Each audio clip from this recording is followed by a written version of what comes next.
Ops, paalala sa lahat ng mga driver dito sa Saudi Arabia. Paalala, lalo na yung mga na aksidente. Lalo na yung mga aksidenteng tinakbuhan tayo. Tulad ng ginawa sa akin dito, nagasgasan yung nasagi yung sasakyan ko. Tapos ngayon tumakbo. Pag ganito, pag tumakbo yung nakasagi sa'yo, hindi na sagot ng Najim. Kailangan pulis na, murur. Yung tawagin dito, murur. Traffic police. Napakahirap maglakad ng papel. Kasi unang-una, pagkasagi sa'yo, maghihintay ka ng pulis. Tumawag ka ng 911, tapos yung 911 ang tagal makapunta. Yung experience ko mula alauna ng hapon hanggang alas 10 ng gabi. Alas 10 na ng alauna ng hapon nasagi, alas 10 na ng gabi nakarating yung muror o police traffic. Biruin mo yung alauna hanggang alas 10 ng gabi bago ako napuntahan doon. Kung ilang oras ang nasayang ko doon, halos 10 oras. Tapos pagkadating ng pulis, kukuhanan lang kayo ng report.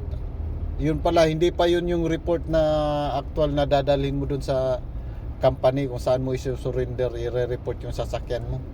Hindi pa yun. Pupunta ka pa ng police station sa Muror. Punta ka pa ng police station, kukuha ka ng statement doon. Tapos pagkakuha mo doon, pupunta ka pa sa, kung tawagin lang takdir,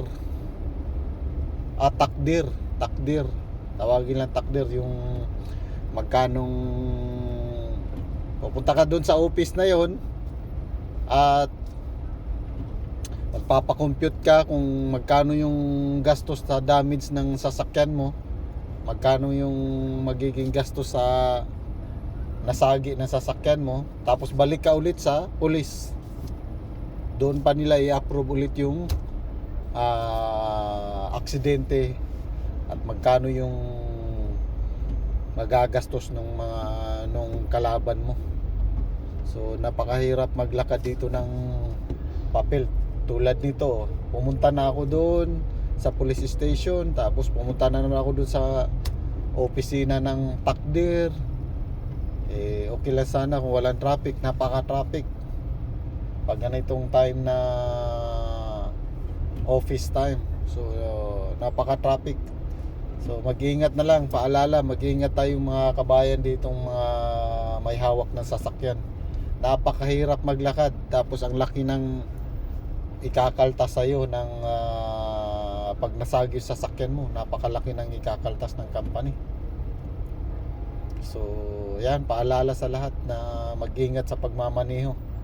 Yung sasakyan ko nga, nakaparking na sa magandang parking, pero nasagi pa ng truck. So mahirap talaga. Kahit anong ingat mo, ganun pa rin, may mangyayari talagang hindi dapat na inaasahan. Kasi isipin mo, nakaparking lang yung sasakyan mo sa magandang parking, nasagi pa. So doble ingat na lang talaga. Bye bye.